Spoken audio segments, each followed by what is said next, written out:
পৃথিবীতে যে জ্ঞান বিজ্ঞানের মানে বিস্ময়কর রকম উন্নতি ঘটেছে এবং অনেক রকমের পথ এবং মত একসঙ্গে মিলে একটা দেশ এবং সমাজকে এগিয়ে নেওয়া যায়, এই বিষয়টা তারা মানতে পারছে না। মানতে পারছি না। এবং আপনি দেখেন আমি যেটা খুব বলব তাদেরকে যে তারা কতটা আ মানে পিছিয়ে আছে এবং তারা পুরো দেশটাকে পিছিয়ে নিতে চায়। আগে কোনো পাসপোর্ট লাগতো না। জি, এখন কেউ যদি হজ করতে যায়, সে কি পাসপোর্ট ছাড়া যেতে পারবে? নিশ্চয়ই না। তাকে কি পাসপোর্ট আ হিজাব পরে তুলতে দিবে? না, দেবে না। তার ২ কান খোলা রাখতে হবে, চাক, মুখ সব খোলা থাকতে হবে। তো এগুলো হচ্ছে রিয়ালিটি। বাস্তবতা। এই বাস্তবতা যদি আমরা ফলো করতে না পারি, আর এই যে বললাম যে এক ইসলামের নাম দিয়ে তার দোহাই দিয়ে তারা এটা করছে। কোন ইসলাম বলেছে যে আ মানুষকে পুড়িয়ে মারতে? কোন ইসলাম বলেছে যে মরা লাশ কবর থেকে তুলে নিয়ে আগুন দিয়ে পোড়াতে? আমি এইটাতে যেতে চাচ্ছিলাম না, কিন্তু আমি গেলাম এই কারণেই যে আসলে আমরা বাস্তবতা থেকে অনেক দূরে।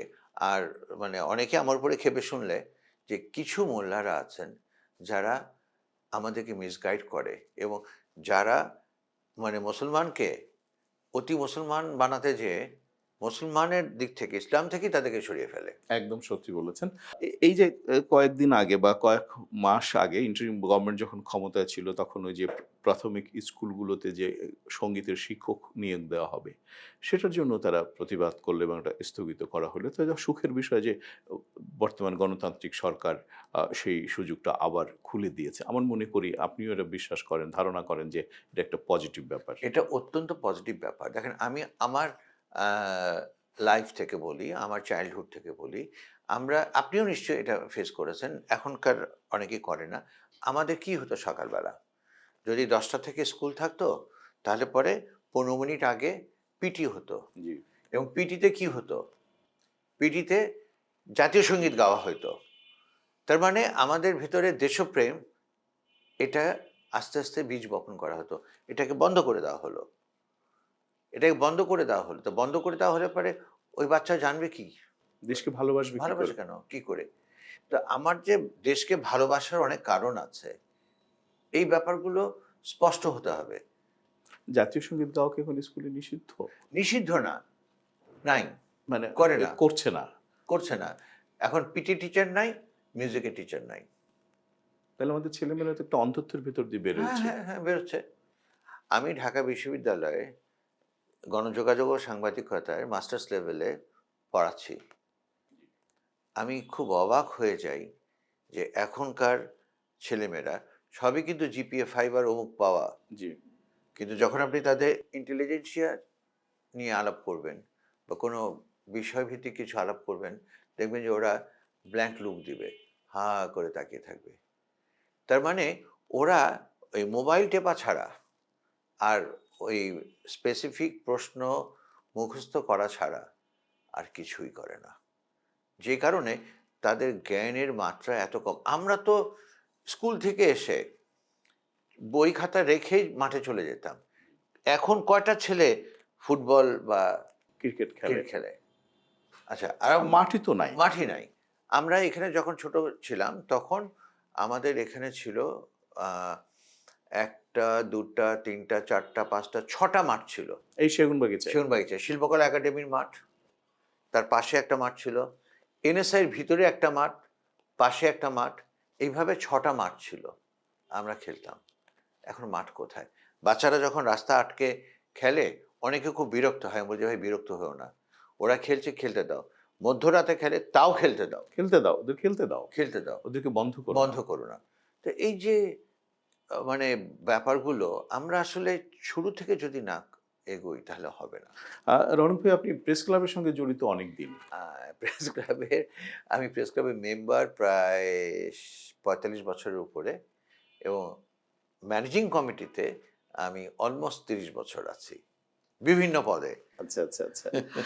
আমি আরেকটা বিষয়ে আপনার কাছে জানতে চাইবো যে আপনার এই পত্রিকার যে উপদেষ্টা মণ্ডলী, এই নামগুলি আমি দর্শক আপনাদের শোনাতে চাই। মুত্তালিব বিশ্বাস, আকরামুল ইসলাম, ওস্তাদ আজিজুল ইসলাম, এনামুল কবির, খুরশিদ আলম এবং সোহেলা হোসেন। মোত্তালেব বিশ্বাস তো বিখ্যাত একজন সঙ্গীতজ্ঞ। আকরামুল ইসলাম যিনি আ হাসন হাসন রাজার রাজার গান গানের ওস্তাদ এবং শাম্মী আক্তার তার ওয়াইফ ছিলেন। ওয়াইফ ছিলেন, হ্যাঁ? হ্যাঁ। আর ওস্তাদ আজিজুল ইসলাম হচ্ছে বাঁশি বাঁশির এবং তিনি বীর মুক্তিযোদ্ধাও। বীর মুক্তিযোদ্ধা, প্লাস উনি ছিলেন মার্চেন্ট নেভির ফার্স্ট ক্যাপ্টেন, যে কারণে কিন্তু ওনার নাম ক্যাপ্টেন হ্যাঁ, আজিজুল ইসলাম। আচ্ছা। এবং আমি কিন্তু সরগম থেকে জাদুঘরের এক অনুষ্ঠানে ওয়াহিদুল হক বেঁচে ছিলেন, আমি বলেছিলাম যে ওনার এই ক্যাপ্টেনের চাইতে ওনার নামের আগে ওস্তাদ নামটা দেওয়া উচিত, কারণ উনি সেই লেভেলের। উনি ডোভার লাইনে বাজিয়েছেন, উনি হ্যাবিটেটে বাজিয়েছেন, উনি সিঙ্গাপুরে বাজিয়েছেন, উনি কলকাতায় বাজিয়েছেন, রামকৃষ্ণ মিশনে বাজিয়েছেন। বাজিয়েছেন মানে ডোভার লাইনে কিন্তু যে কেউ বাজাতে পারে না বা সুযোগ পায় না, কিন্তু উনি সেটা করেছেন। এবং উনি বাঁশিতে, শাস্ত্রীয় সঙ্গীত বাঁশিতে উনি যেই পর্যায়ে নিজেকে নিয়ে গেছেন, এটা গর্ব করার মতন। আরেকজন খুরশিদ আলম। হ্যাঁ, খুরশিদ আলম তো আর কি বলবো, অসাধারণ মানুষ। চমকে চলেছে একলা একলা পথে। পথে। হ্যাঁ, এবং সত্যি একসময় আমরা শৈশবে তার গান শুনতাম। তিনি রুনা লায়লা যে ডুয়েট গানগুলা সেই সময়ের সোনালী দিনের সিনেমায় যে গানগুলো গাইতেন, তো কণ্ঠস্বর মুগ্ধ হয়ে আমরা শুনতাম, তাই না? এবং এখনো খুরশিদ ভাই কিন্তু খুব প্রাণচাঞ্চল্য পরিপূর্ণ একজন আমি মানুষ। আপনাকে একটা কথা বলি, আমি কয়েকজনের কাছে চিরকৃতজ্ঞ, তার ভিতরে খুরশিদ আলম একজন। যত কাজ থাকুক, আমি ওনাকে ডাকলে সরগমে অনুষ্ঠানে উনি আসবেনই আসবেন। আর মোতালিব বিশ্বাসও তাই, উনি যদি দেশে থাকেন উনি অবশ্যই আসবেন। মোতালিব বিশ্বাসের বয়স এখন 93। আপনি অবাক হয়ে যাবেন যে উনি কিন্তু এই 4 তলায় উঠে আসেন। বাহ! আসলে এই যখন কাজগুলো করেন, কাজের সঙ্গে যারা নিজেকে সঙ্গ দেয়, তখন আরো ভালো লাগে। খুব ভালো লাগে। বিশেষ করে মানে আমাকে তো ম্যাক্সিমামই বলে যে, "এই তোমার এই পাগলামি কবে শেষ হবে? আর এই লুজিং" আমাকে বলে, "তোমার এই লুজিং প্রজেক্ট কবে বন্ধ হবে?" হ্যাঁ, তাই বললাম যে, "লুজিং প্রজেক্ট এত বছর যখন চলে এসছে, হ্যাঁ। এখন সহসা বন্ধ হওয়ার দরকার নাই।" আর একটা শুধু ভালো দিক বলবো আমি যে, আমার যারা গ্রাহক, সিঙ্গেল গ্রাহক, এদের সংখ্যা যথেষ্ট ভালো। যেই কারণে আমি খরচটা প্রায় উঠিয়ে ফেলতে পারছি। এবং বাহ! বাহ! এমন হয় যে এই সংখ্যায় হয়তোবা কিছু লস হলো, আগামী সংখ্যায় আবার কিছু প্রফিট হলো। তো এই লস অ্যান্ড প্রফিট মিলে গিয়ে ব্রেক ইভেন। তবুও কিন্তু সংস্কৃতি মন্ত্রণালয়, তথ্য মন্ত্রণালয়, তাদের উচিত, আমি মনে করি, নিশ্চয়ই। আমার বলে না, আমি মনে করি যে এই ধরনের একটা পাবলিকেশনকে প্রমোট করা, প্যাট্রোনাইজ করা, যা তারা খুব দৃঢ়তার সাথে এড়িয়ে যান। কখনোই দৃঢ়তার সঙ্গে এড়িয়ে দৃঢ়তার সাথে। খুব ভালো কথা বলেছেন। চমৎকার লাগলো। গণসঙ্গীতের কিংবদন্তি শিল্পী হেমাঙ্গ বিশ্বাস। এইভাবে আমাদের শিল্পীদেরকে যদি আমরা তুলে না ধরি, তাহলে কে তুলে ধরবে? এটা একটা ব্যাপার। আপনার কাছে এসে আপনার লাইব্রেরিতে দেখলাম প্রচুর নানা রকমের বই এবং অধিকাংশই সঙ্গীত সংক্রান্ত। সঙ্গীত সংক্রান্ত। আমার এখানে আ অনেকেই, অনেকেই এসে এখানে বসে, বসে রিসার্চ করে। কারণ আমার কাছে যে সমস্ত বই আছে, যে সমস্ত ম্যাগাজিন আছে, সেটা সহজে পাওয়া যায় না।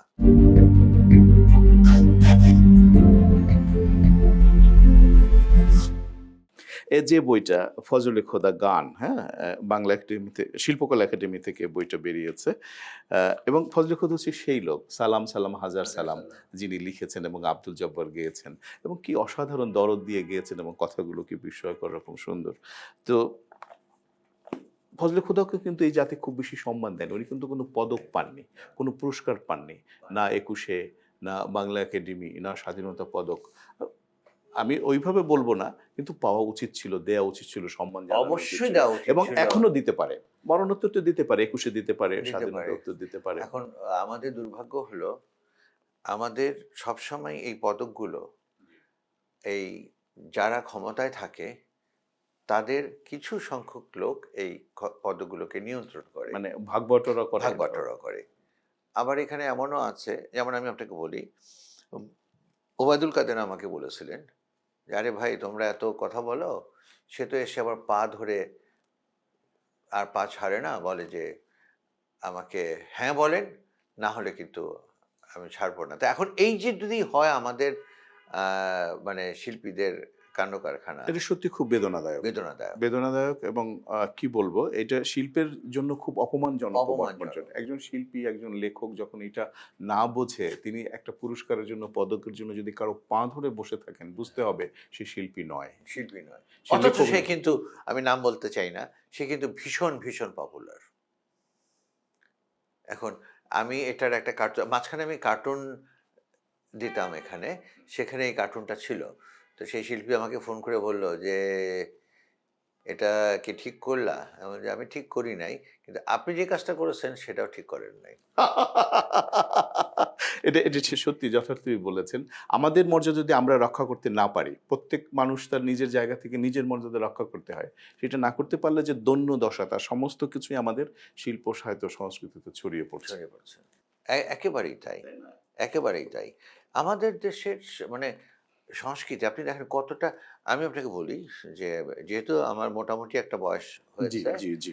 আমি বারীন মজুমদারের, নিশ্চয়ই বারীন মজুমদার চিনতে পারছেন যে উনি মিউজিক কলেজের, বাপ্পা মজুমদারের বাবা। বাপ্পা মজুমদারের বাবা, বাপ্পা এবং পার্থ দুজনের বাবা। পার্থ কিন্তু ওই মুকাভিনয় না, আবা তার তার কন্যা ১৯৭১ সালে তার হাত থেকে হারিয়ে গিয়েছিল। হারিয়ে গেছিল, ছুটে ওই গেছিল কেরানীগঞ্জে যখন পালিয়ে কেরানীগঞ্জে, যাচ্ছিলেন পালিয়ে পাকিস্তানি যাচ্ছিলেন। হ্যাঁ, সৈন্যদের আক্রমণে। ওরা ব্রাশ ফায়ার করেছে, তখন কে যে যেদিকে যার যান নিয়ে পড়েছে, ওই মেয়ে কোথায় চলে গেছে আর খুঁজে পাওয়া যায়নি। আচ্ছা, বলছিলেন বারেন মজুমদার। তা বারিন্দা কিন্তু স্বাধীনতার পর বেশ কয়েকটি আন্তর্জাতিক সঙ্গীত উৎসব করেছিলেন। তার ভিতরে ক্লাসিক্যাল ছিল, স্টেডিয়ামে করেছিলেন যেখানে শ্যামল মিত্র এসেছিলেন, হেমন্ত এসেছিলেন, এরকম অনেকে এসেছিলেন। তো বারিন্দারা তখন যেভাবে সঙ্গীতটাকে প্রমোট করতে চাইতেন, আর যেহেতু ওনার মিউজিক কলেজ ছিল আমার বাসার একদম পাশে, সকালবেলা দেখতাম এই যে একটা পরিবেশ, ভোরবেলা, আমার সকালবেলা হাঁটার একটা অভ্যাস একদম ছোটবেলা থেকেই। কিন্তু যখন যেতাম দেখতাম যে একটা ঘর থেকে তবলার লহরা আসছে, একটা থেকে তানপুরা নিয়ে কেউ রেয়াজ করছে, কেউ খালি গলায় রেয়াজ করছে। এই যে ভোরবেলা থেকে শুরু হতো, এটা একটা আলাদা এখন শাঁখারি বাজারে হয়তো বা কিছুটা পাওয়া যেতে পারে, গ্রামে গঞ্জে দু এক জায়গায় পাওয়া যেতে পারে, কিন্তু বেশিরভাগ ক্ষেত্রেই নাই, কারণ সকালবেলা এটাকে এনকারেজ করা হয় না। এনকারেজ করা হচ্ছে। এমনকি গানটাকেই এনকারেজ করা হচ্ছে। অথচ গানই হচ্ছে মানুষের জীবনবোধের উদ্বোধনের অন্যতম একটা অনুষঙ্গ। আপনার নিশ্চয়ই গানটি মনে আছে। আপনার কেন, সকলেরই মনে আছে। তুমি কি দেখেছো কবু জীবনের পরাজয়, পরাজয়, হ্যাঁ, হ্যাঁ? গানটি লিখেছিলেন ডক্টর মোহাম্মদ মনিরুজ্জামান। হ্যাঁ, হ্যাঁ। নির্বাচিত গান তার। এটাও একটা খুব অসাধারণ ব্যাপার। এটাও স্যার শিল্পকলাকে কিন্তু মানে আমার এখানে অনেকবার এসছেন। আমার এই অফিসে। মানে আমার এটা সৌভাগ্য যে এই অফিসে সঙ্গীত অঙ্গনের বাংলাদেশ এবং ইন্ডিয়ার, বিশেষ করে বাংলাদেশের অনেকেই এসছেন। স্যার তো মাঝে, মাঝেই আসতেন এবং উনি এসে আমাকে নানা পরামর্শ দিতেন। উনার কিন্তু আরেকটা খুব অসাধারণ এখন আর সেই গানগুলো নাই। হলদি বাটো, মেহেন্দি বাটো, বাটো ফুলের বাটক মৌ। ফুলের মুখ, হ্যাঁ। বিয়ে এইটা শৈশবে আমরা এমন কোনো অনুষ্ঠান ছিল না যে মাইকে এই গানটা না, বাজানো হইতো। বাস্তব।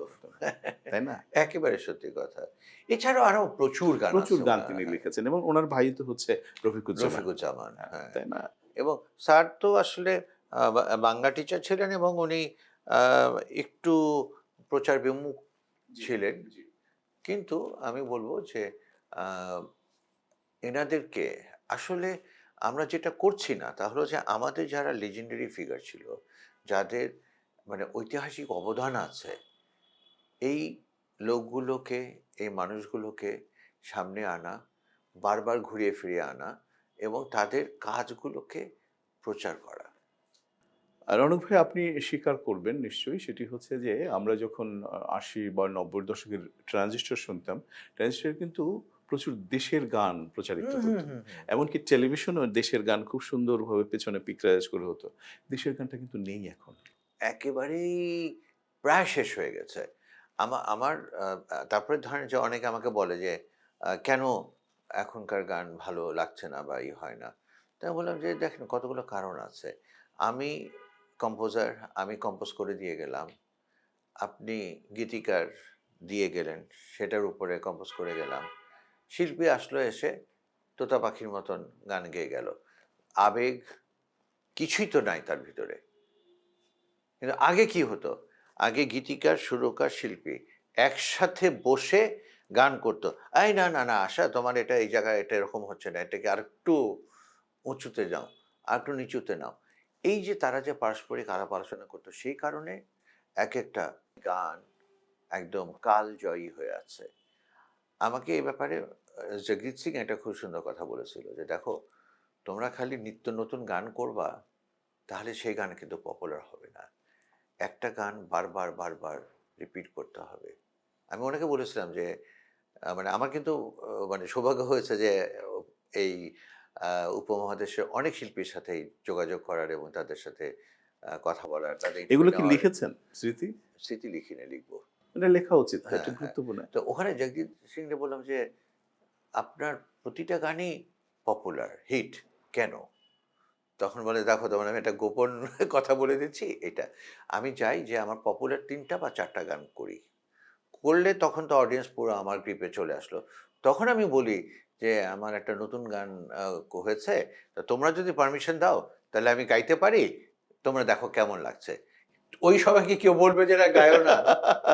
তো ওটা তারা আ শুনিয়ে দিল। এই বারবার শোনাতে, শোনাতেই কিন্তু ওইটাও আবার হিট হয়ে গেল। হিট হিটের হয়ে লিস্টে চলে গেল। রাইট। এই দিস ইজ দ্য ওয়ে উনি এটা করতেন। আমার একটাই কথা যে, আমাদের দেশে এটাকে সম্মানজনক পর্যায়ে নিতে হবে। রেডিওর এখন সম্মানী হলো, আমাদের বাংলাদেশে রেডিওর সম্মানী হলো ৳৫৪০ না কত যেন, ৳৬০০। না, একটু বেড়েছে, একটু বেড়েছে, আগের চেয়ে একটু বেড়েছে। সেটাও খুব কম। না, আর কিন্তু ওটা কি গ খতে না? ওইরকম কিছুটা বেড়েছে। নাটকেও কিছুটা বেড়েছে আমি শুনেছি। কিন্তু সেটাও খুব কম। আরেকটা যেটা ব্যাপার সেটা হচ্ছে যে ওই যে দেশের গান, এটা আমাদের টেলিভিশনগুলোতে এখন আর করছে না। করছে না। কিন্তু দেশের গান, ছড়া গান, ছড়া গানও কিন্তু আমাদের অলমোস্ট বিলুপ্ত হয়ে যাচ্ছে। তো এই দেশের গান, ছড়া গান সবই আমাদের করতে হবে এবং আমাদের নিজেদের মানে সংস্কৃতিকে রক্ষা করার জন্যই এটা করতে হবে। অনুষ্ঠান প্রায় শেষের দিকে। যাওয়ার আগে যে প্রশ্নটা বা যে জিজ্ঞাসাটা আপনাকে করে যেতে চাই যে, আপনার চাচা কাজী মোতাহার হোসেন ডক্টর, বন্ধু কাজী নজরুল ইসলামের, তাদের সম্পর্কে একটা স্মৃতি আপনার কাছ থেকে শুনতে চাই আমার আ দর্শকদের জন্য। আচ্ছা, আসলে অনেকেই যেটা কনফিউজ করেন যে, নজরুল কিন্তু এসে থাকতেন বর্ধমান হাউসে। তখন চাচা সেখানকার প্রভোস্ট ছিলেন ঢাকা ইউনিভার্সিটির। তো ওইখানে থাকতেন এবং আ নজরুল এলেই আপনার চাচা ওই বিল্ডিং এই থাকতেন, দোতলায় বা তখন নিচতলায়? নিচতলায়, নিচতলায়, হ্যাঁ। হ্যাঁ, পাশে একটা পুকুর ছিল। হ্যাঁ, হ্যাঁ, এখনো আছে হ্যাঁ, পুকুরটা। সে পুকুরটা এখনো আছে। তো উনি এখানে এসে থাকতেন। উনি আসা মানেই হলো চাচি রুম থেকে বিতাড়িত হুম। এবং চাচি বলতেন, ওই যে আমার সতীন আসছে। হ্যাঁ, হ্যাঁ, হ্যাঁ, হ্যাঁ, হ্যাঁ, হ্যাঁ। তো ওখানে ২ বন্ধু মিলে রাতভর গল্প করত, গান শোনাতো এবং নজরুল কিন্তু আমার যে বড় চাচাতো বোন জোবায়দা মির্জা, ডক্টর জোবায়দা মির্জা, তাকে কোলে করে নিয়ে ওই পুকুর পাড়ে বসে গান শোনাতেন। চাচা যেটা আমাকে অনেক বলেছেন, আজকে আমি ডিটেইলসটা বলতে চাই না। উনি ফজিলতুন্নেসার প্রতি নজরুলের একটা প্রচণ্ড আগ্রহ ছিল। মানে প্রেমের হুম, হুম, হুম, হুম। ছিল। কিন্তু উনি আমাকে বললেন যে, "দেখ, আমি ওকে দোজো বড় হতে দিলাম না। আমি এটা খুব টেকনিক্যালি করেছি।" এছাড়াও নজরুলের অনেক কথা বলেছেন। ইভেন দাবা খেলার কথা বলেছেন শরৎচন্দ্রের আপনি সাথে। বলছিলেন যে নজরুল যখন প্রয়াত হয়েছেন তিনি পবিত্র কোরআন পড়েছেন। উনি টিএসসিতে যখন মানে কাজী মোতাহার হোসেনকে অনেকেই মনে করতো কি এ বোধহয় নাস্তিক বা ইত্যাদি। কিন্তু কাজী মোতাহার হোসেন প্রতিদিন একেবারে নিয়ম মাফিক সকালে উঠে কোরআন তেলাওয়াত করতেন। নামাজ পড়ে। নামাজ নামাজ না পড়লেও কিন্তু কোরআন তেলাওয়াত করতেন উনি ওনার বারান্দায় বসে। আর টিএসসিতে যখন নজরুল মারা গেল, ওনার মাথায় সামনে বসে তেলাওয়াত করেছেন এবং তার রুহের মাগফিরাত কামনা করেছেন। বন্ধুর প্রতি বন্ধুর যে ভালোবাসা, ও অসাধারণ একটা অসাধারণ ব্যাপার।